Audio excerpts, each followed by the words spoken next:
Okay, welcome back into the studios as we continue our live coverage of the Presidential and National Assembly elections as held yesterday. Collation is going on across the country, and we'll be bringing you updates and live reports in this regard. Back in the studio is Dr. Dokun Adedeji, Public Affairs Analyst. Dr. Adedeji, welcome back. Thank you very much. And also still in the studio, I have Dr. Dele Sheteolu, as a political scientist. Good afternoon. Good afternoon, Nigerians. Right. Dr. Sheteolu, let me start with you because I had to cut you short before we went on that short break, and you were looking at several emerging issues following yesterday's elections. Yes. So let's start from that point in terms of you were talking about INEC before the break. Yes, I made the point earlier that that INEC made promises and is not keeping to those promises. INEC raised expectations, and INEC is nearly dashing those expectations. I also made the point that INEC, since the elections, has kept mum on the hiccups, on the challenges, you know, that characterize the elections. We need explanations on what had happened and how INEC dealt with the situations. I mentioned it I mentioned it earlier that you know, I had followed discussions, you know, with civil society organizations with different interests on the elections, you know, and I'd also followed different reports and interpretation of the elections in the six regions. You know, the civil society groups and the different interests that they expected that that I would be on top of the game and would respond, you know, at different points in time. They had insisted that communication was important.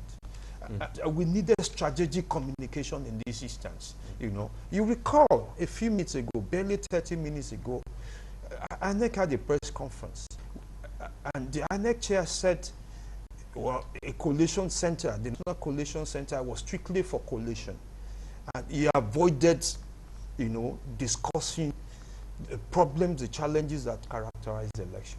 I also recall the mention that a media center was being created, and that he might, when and if he is not able to, you know, talk to the media, the director of voter education would, you know, there's a director of voter education.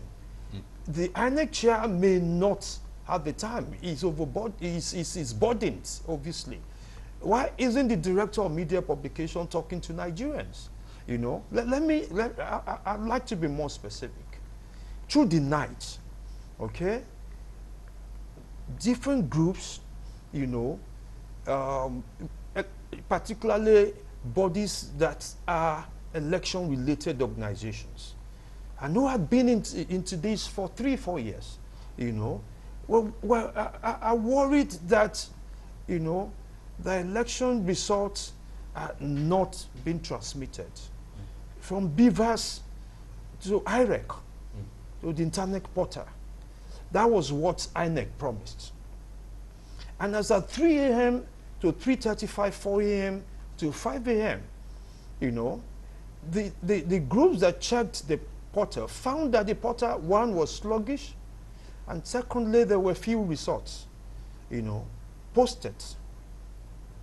You know, there were few reports posted. You know, they had expected that INEC should have discussed or should be talking to Nigerians, you know, on why this has not happened as promised. You know, you recall that the confidence, a major component of the confidence building measure for the election had been the promise that, you know, that election results, you know, would be on BVAS and would be on INEC portal, so that manipulations, you know, would be difficult. Right. But what we have at the moment is such that, you know, in many instances, you know, BVAS could not, you know, transmit or upload the results to INEC portal. And in many instances now, you know, collation centers, You know, we're relying on collation centers, you know, to collate results and provide results, you know, several hours later, when we ought to know results, you know, real time. Right. You know, the result offline, online had not been there. You know, you recall the major issue, you know, particularly in northern Nigeria, the issue of votes by minors. It was a major issue. And it's also a cultural problem in the north. It happened in 2011. It repeated itself in 2015. Well, I have an interesting for that. A security officer did say that there might be some genetic, you know, issues. I had the man. He's not a genetist. That was a police officer. That was the state police commissioner. I had him. And he also said at the point that, well, if INEC decided they were qualified, he could not help it. That was a rather helpless and hopeless response, with due respect to him. You recall that INEC cleaned the registration list, and 2.7 million, you know, data were deleted on account of irregularities, including underaging.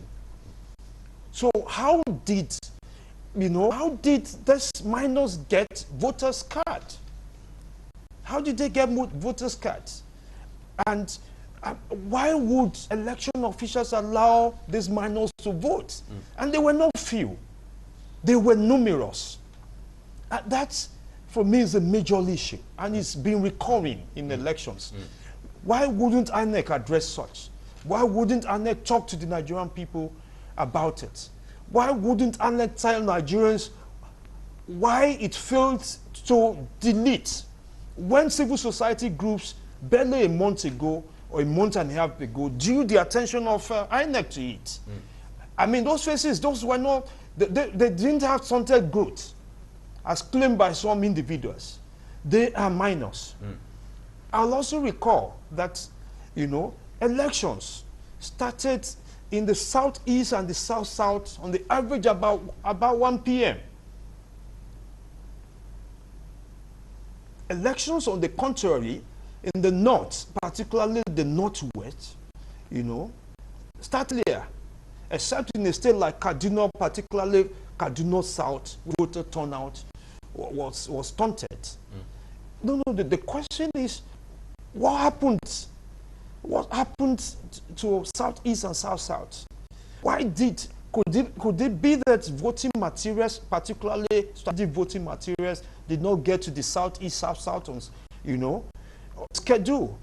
INEC had told Nigerians, you know, Friday night, that strategic materials have been delivered to all the states as a when due, and to some important and strategic locations. That what they needed to do was to distribute, you know, to the local governments. If that was the case, how do we explain the delay, you know, in voting till 1 p.m.? On the average, 1 to 2 p.m. in many locations in the south, southeast. What is the population of south, southeast? These are not massive spaces, and I'm not aware of serious, challenges in terms of distance and terrain. These are not difficult terrains. You know, how do we explain it? You know what? INEC didn't talk to us about it.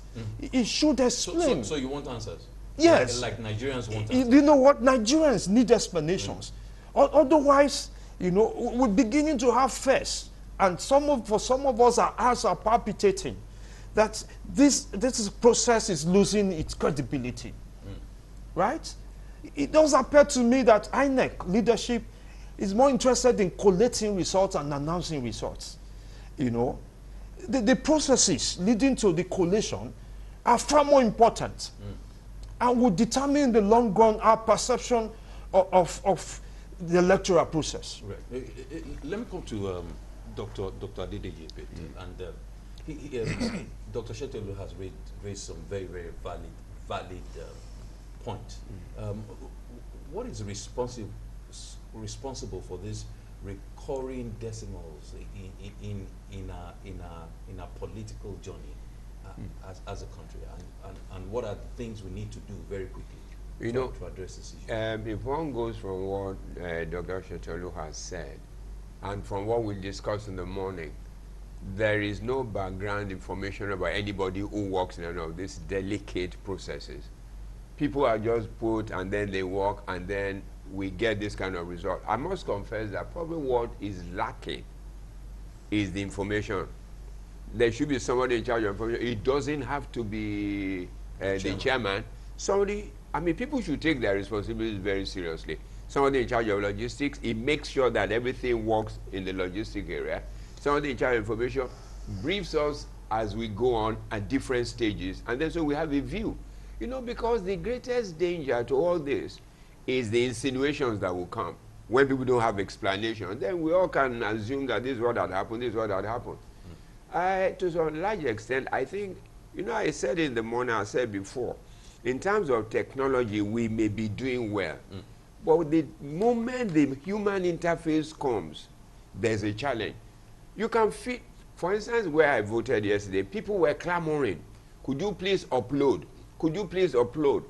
Nothing was able to be done. They said network, and that gives room for all kinds of things. Speculations, and not only that you now carry, we will not be there when we are now submitting for collation. I think I was watching a video this afternoon before I came in here. People are talking about TPEX areas. Why should we have TPEX areas in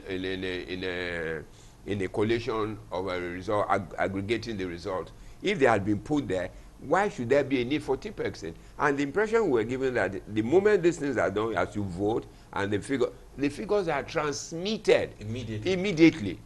And so if those things have happened, there will not be room for all these worries that we are having, because the danger we are having, we must have done all kinds of good work, but the final result will give us away as having been shoddy. And that will then taint whatever result that is brought. I think that a lot of lapses. We keep saying, oh, by next election, but when will be the next election that will get these things right? Already the next one will be 2027. Right. Even if I'm going to prepare for that, the other thing that there should be a review of every process.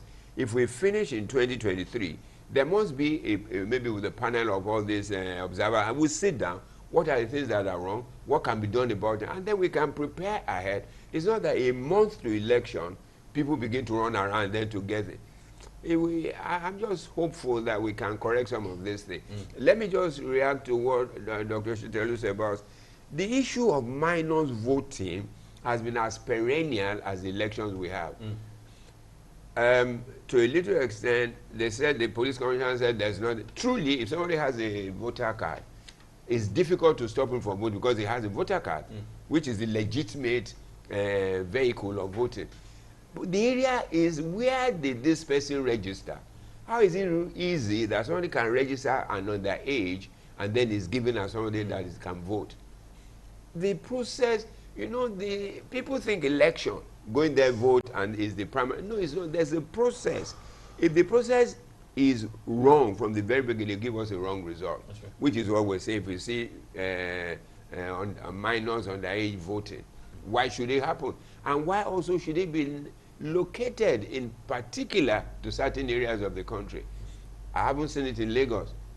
I haven't seen it maybe south or whatever. But why is it allowed that anybody can vote and then it then becomes a problem for us? It shouldn't be a problem. This has been complained about in past elections, and we're still having it in 2023. It's sickening. So Dr. Shetolu, back to you. Dr. Adedeji has addressed some of your concerns, and I hope that keeps you. I know you're upset I'm not about the processes, but really, how can we make the processes tidier for future elections? You know. Well,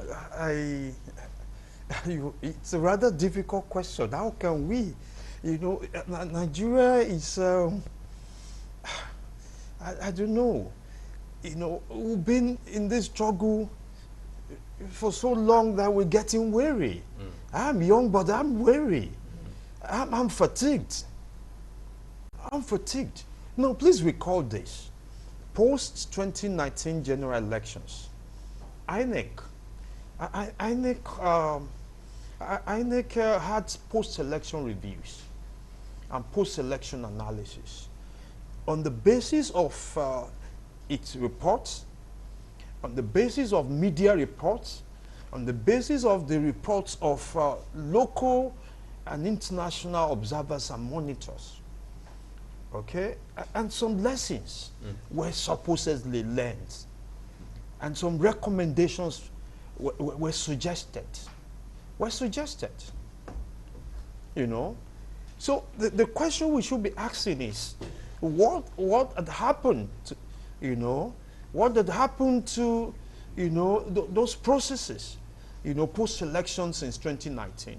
What did INEC learn? I'm afraid it does appear that INEC, you know, learned very little, you know, and it's demonstrating that, you know, it's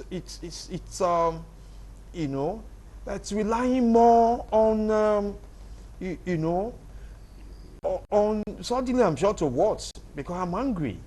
It's relying more, you know, on instances, you know, and situational, you know, situational instances, rather than structured and nice and systematized, you know, methodical-based relationships. Let me recall that some of the organizations I'm familiar with and I've worked with, you know, deliberately and consciously interacted and worked with INEC for more than 2 years. If I'm permitted to mention some of these, I would.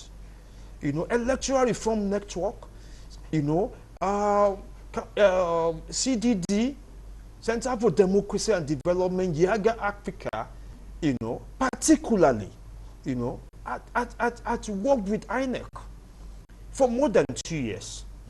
And I provided information, I provided intelligence, I provided data, you know, and so on and so forth to INEC, you know, on previous elections, on the challenges, you know, on the sources levels, you know, and what INEC could do, you know, to transcend those difficulties and so on and so forth. You recall, it's important we mention this.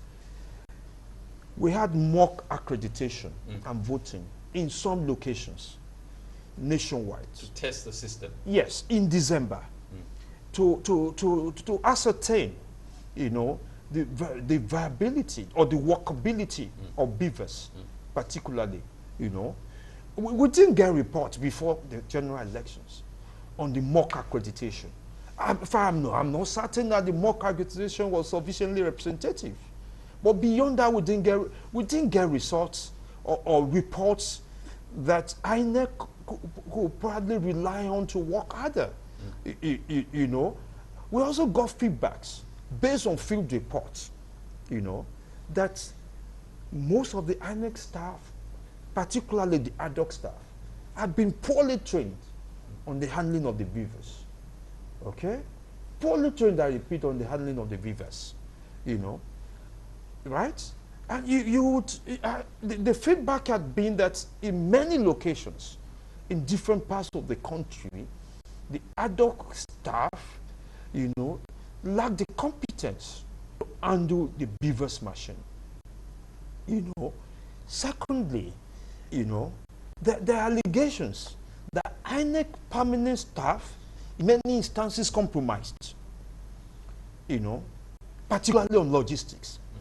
And the allegations that some of the INEC staff divert funds that were meant, you know, for transport. It remains at the level of allegation. Yes, I said that, allegations right. that were meant for transport. Because in many locations, vehicles that were assigned for election duties were far less than, the numbers required. And the implication was that in many locations in different parts of the country, you know, the distribution of voting materials got to the polling centers quite late, you know, quite late. I also recall that as a consequence in many locations, voting extended as far as 7 p.m. in many locations in Nigeria. In fact, in a polling unit, in Magodo, voting extended to 3 a.m. There was a electoral envisaged such. So what had happened? In fact, many instances, INEC officials were detained. To the extent that, because beavers could not upload to INEC portal. And in many instances, the voters were worried. They weren't sure what would happen if, when the INEC officials leave, the polling units. There were fears that, the results could be altered. Could be altered. So in many instances, the INEC officials were detained. And voters insisted that they wouldn't leave, till those results were, were uploaded. Okay. These are serious issues. Right. Dr. Adeji, let me also come back to you to give us some balance to Dr. Shetellu's submissions in terms of creating an enabling environment where these things are seamless. In developed countries, we don't hear of these challenges. And this is the 7th consecutive election since 1999. So the question is, when are we going to start getting things right? Thank you. The thing that is always wrong with us or that we are happy about is incremental improvement. Oh, we have done better this time, next time. We can't work like that. For instance, let me say this. Can we try to run a nation like a corporate body? If a corporate body was going to do something, that process is step by step. And then when the review comes, you look at them step by step. I remember when I was in corporate world, they would say, after we have planned, then we say, what else can go wrong? That's the way to work. And then you begin. And what can be done? What can be done? Because when you anticipate it, then you say, in case, you can't. I don't think we anticipate anything here. I want to say, if INEC, how can we be still having an elections like they call us third world countries, still have elections like this? When we have INEC and they will have traveled to watch other elections, I'm not sure that they did. Have they gone to other countries to see how these things are arranged? Why is it that if observers come, why is it that only when we invite to observer is only when we want to vote? Why can't we say this is a time for registration? Observers also watch. And then so people can't, even if it's not external, the IAGA, the CDDs and all those can be there, say, this man should not be able, you can't say he's stunted, his genetic disposition, so that's why he can vote when he's so when anybody is so obvious. If we don't put those checks and balances, in Nigeria, anything is possible. Because people are just, look, when something is done and a law is given out, somebody sits down and begins to find ways of subverting. And that's usually what happens. As we are sitting, where you can be talking, or somebody sitting down, and then say, this is what we can do, this is what we can do, all this one they are talking, we can do this. If you have INEC staff, if we're training people to use beavers, why would you use 2 weeks, 1 month to train somebody on something so sensitive? If they're going to be ad hoc, I know it costs money, if that's what we see going on. Why don't we take them 3 months before election? But it will cost us more if we don't train them well. That's what I'm saying. We have to train them well. Right. So instead of doing 2 weeks, 1 month, you train them 3 months, and then along the process, you are watching all of them, you are background checking them, and then you know the people to remove and people not to. People work in INEC whose only business is to survive the process for money. I mean, so we must know that we're still in a rudimentary stage in this country, that money matters to people, and they will do anything to survive. Look at where we are at now. We will have an election, we'll say, oh, not bad at all, 75% is okay. Why should we be agreeing to such substandard things when other small countries can do? Kenya had an election. Did we go to watch what Kenya did? I know no election is perfect, but at least we should be, in Nigeria, we should be getting near a state where we can say, we've done very well. Look at logistics is an issue, registration is an issue, collation is an issue. When we all know that these are very strategic, it's not just for people to come and thumbprint. What happens after the thumbprinting? How do we safeguard those votes? And then we then get the next thing that happens now, every lawyer will be happy to have electoral, to go to judiciary, and then we do it up to Supreme Court. and then making money along the line, whereas nobody cares about the process again. You know, I mentioned in the morning, Justice Uwais report. Where is the report? We reviewed all these things, electoral act, elections and everything. There was a plan, and this government, when they came, say, as soon as it's gone, we'll do this. What has been done? We forgot it because we are in. The next thing now, we begin to set up another panel, a panel that goes nowhere. We need to get serious in this country. Right. That is where we're still falling down, standing up, and then we are feeling happy for making just few mistakes. These are not few mistakes. These are mistakes that international observers will see. People will say, and they say, look at Nigeria. We can't even organize an election. Right. I think we can do better. Dr. Shetelo, maybe you might be able to answer Dr. Adedeji's question. Where is Justice Uwais' report? Well, it's Because he feels that Yes. if we look at that report, yes. we can have answers to some of these questions. Yes, there's no doubt that the UA's report was far-reaching and comprehensive, but it's not absolute. Yes, you know. In fact, the point to make is, you know, we have Electoral Act as amended, and the Electoral Act, you know, went far in many respects, but nonetheless, we're going through this shambolic. Right. In fact, let me provide this information, you know, that for one of the parties, the party symbol, you know, was missing, you know, for the House of Reps and Senate elections. Yeah, that was in Edo State. You know, Right. you know, no, beyond the Edo State. Even in Lagos, I No, beyond Edo.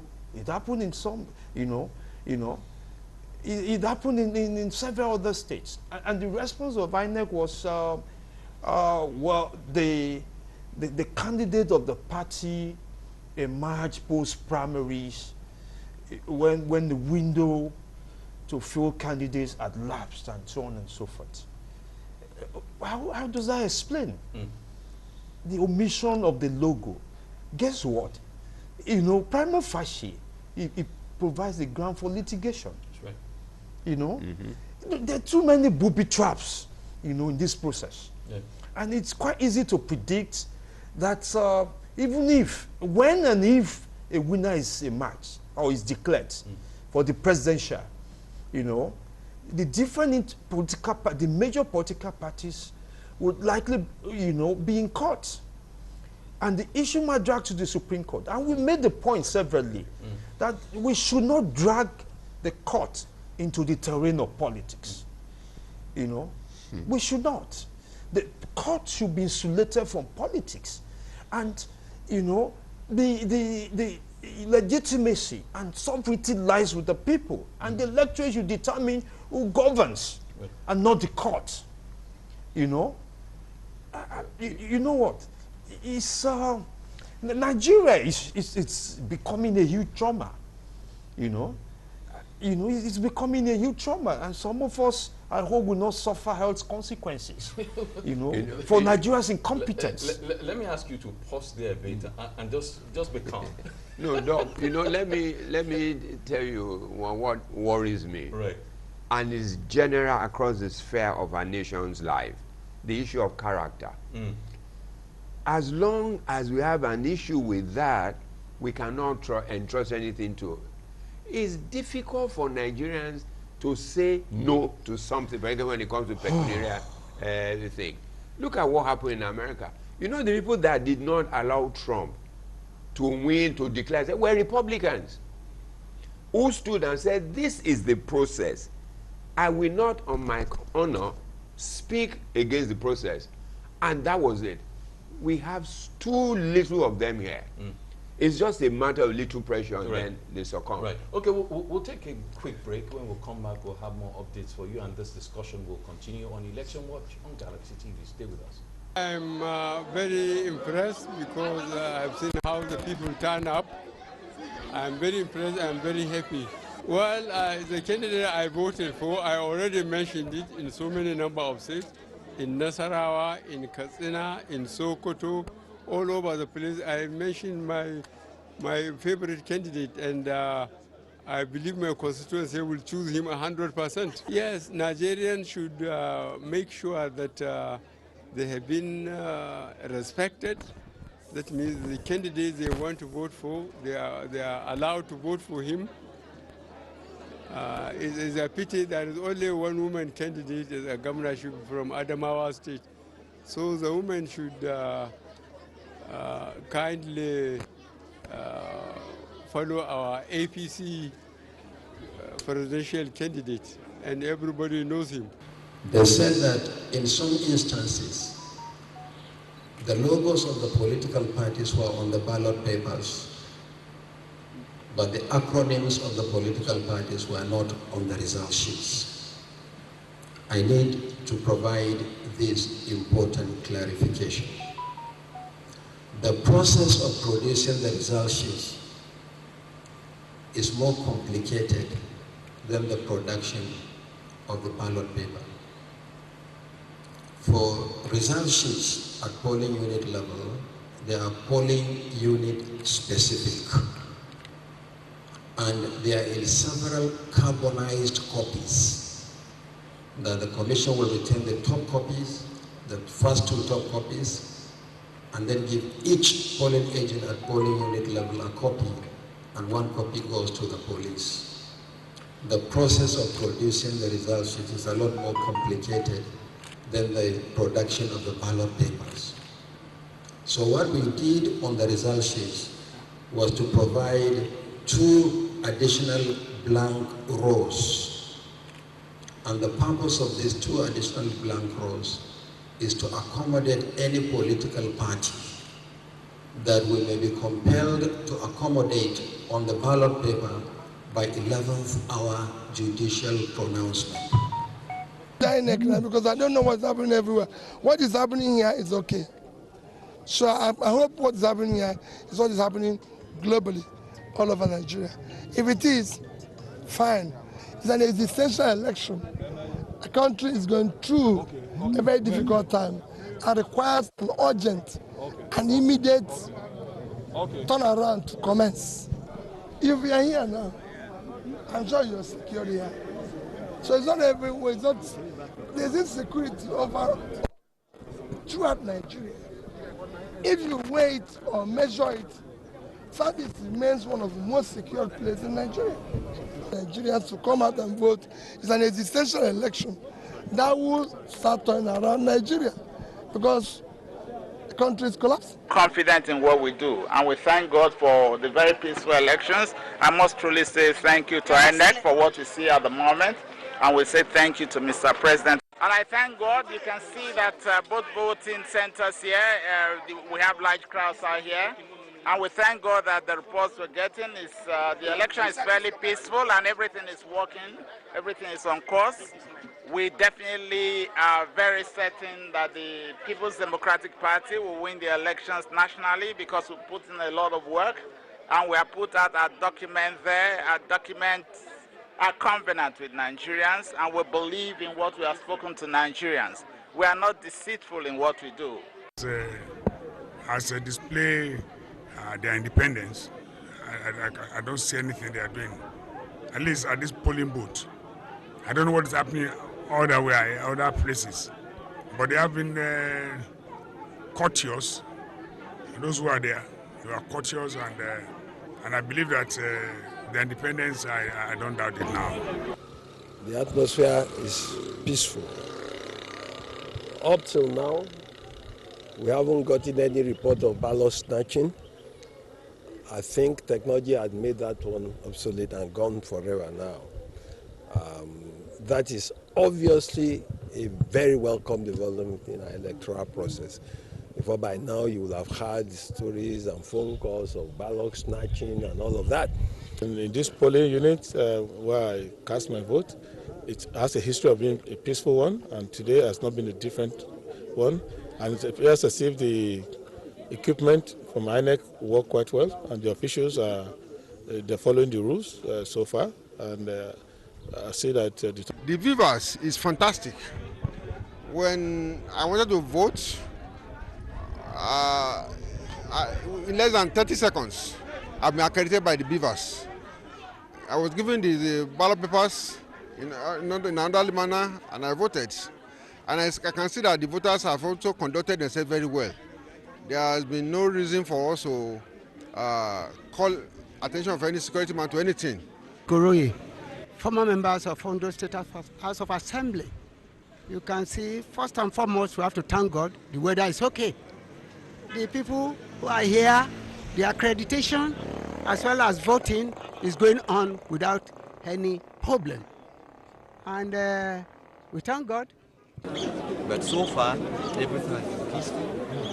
Very few incidents of electoral malpractice, and we are confident that this will be sustained. Our appeal to Nigerians, we should be very, very calm. Everything is going on peacefully. They should adhere to that. If there is any violence in any polling unit, INEC could cancel the vote. We don't want that. There should be no overvoting. But INEC should take note that changing of polling units within a short time to election is very, very wrong. And I think this should be taken seriously. That's just what I think I can accept. Even all the polling units I went, I saw security prepared to take care of and take charge. So we don't have any problem with the issues of security. Welcome back into the Election Watch studio. We'll take you straight to Benue State, where our correspondent Gabriel Odia is standing by with an update. Good afternoon, Gabriel. Yes, what's the update from Benue? Okay, where I am standing right now is in Makodi INEC aerial office, where results of the senatorial and the House of Rep will be declared. And so far, so good.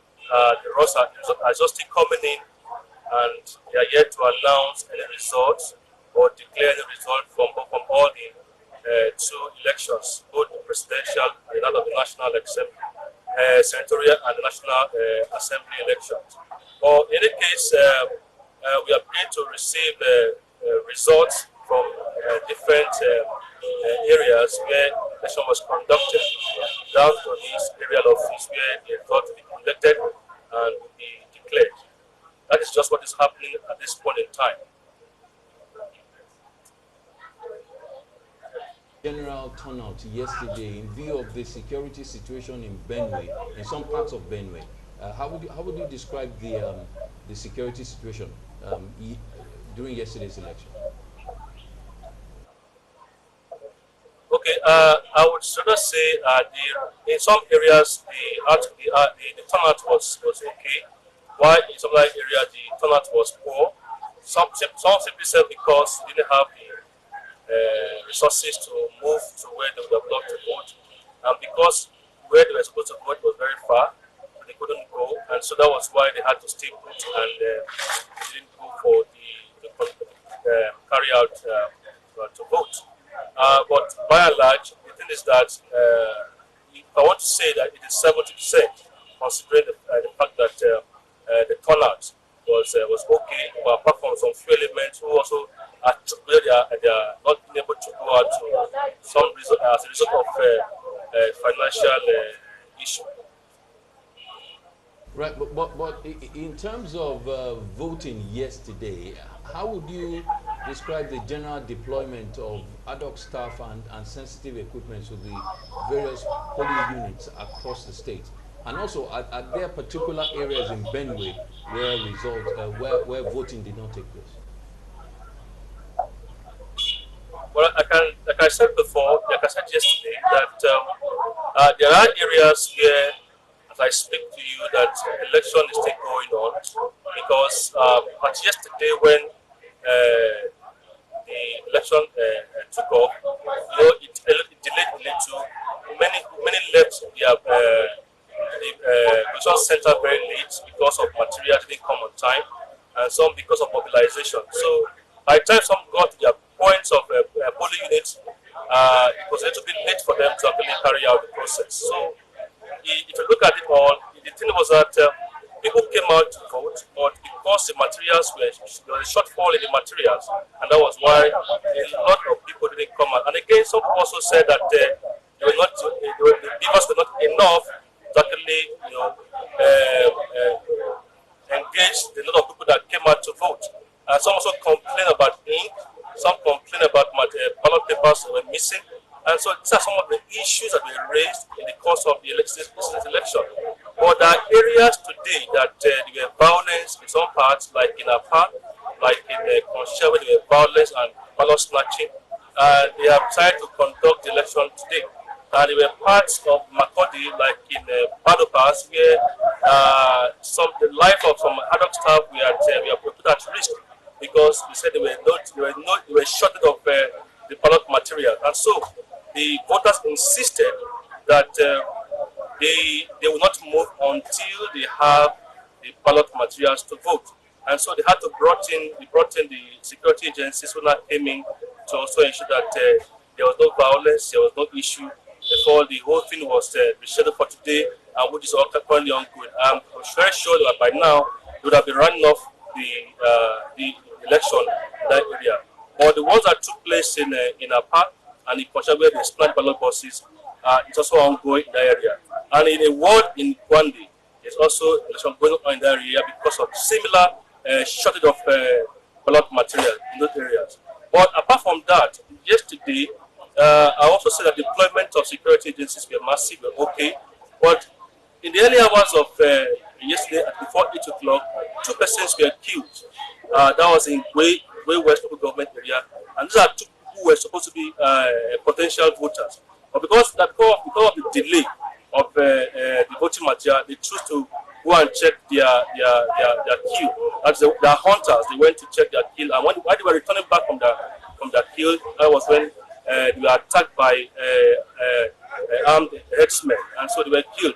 And even today, as I speak with you, early morning, any hour of the day, 13 people were also killed in Guma, in separate local, villages in Guma local government area. And 5 of them is currently in the hospital receiving treatment.